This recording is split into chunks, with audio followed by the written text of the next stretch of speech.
រូបជាមនុស្សម្នាក់ដែលរឹងមាំរួចជាទ្រាំនឹងព្រំលីខិត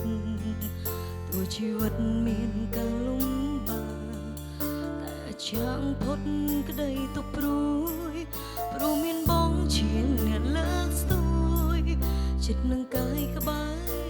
អូនរាល់ថ្ងៃតែពេលនេះប្រែប្រាំអសមដី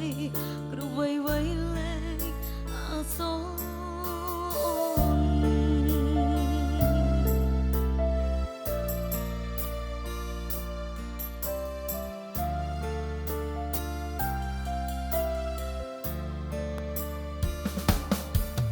ក៏ដឹងហើយនៅឡើយចិត្តដាច់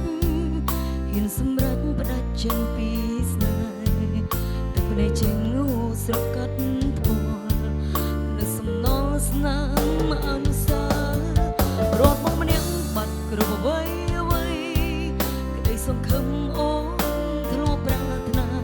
ថាស្នេហារូបថ្លៃមួយជីវិតតែក៏ពិតគ្មានសិទ្ធិជាម្ចាស់ថ្លៃ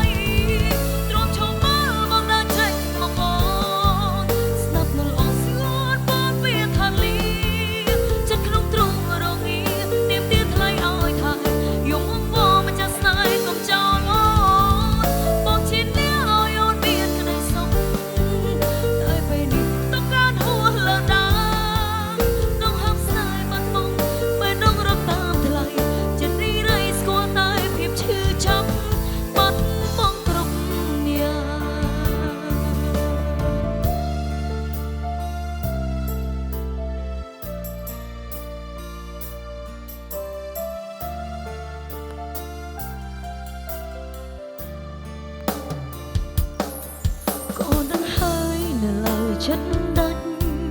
ហ៊ានសម្រេចផ្ដាច់ចេញពីស្នេហ៍តែភ្នែកចេញអូស្រកកាត់ថ្មនៅសំណល់ស្នាមអនុសារត់បងម្នាក់បាត់គ្រប់អ្វីអ្វីក្តីសង្ឃឹមអូនធ្លាប់ប្រាថ្នាថាស្នេហារូបថ្លៃមួយជីវិតតែក៏ពិតគ្មានសិទ្ធិជាម្ចាស់ថ្លៃទ្រាំឈប់មើលមកដល់ចេញមកអូ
អរគុណច្រើន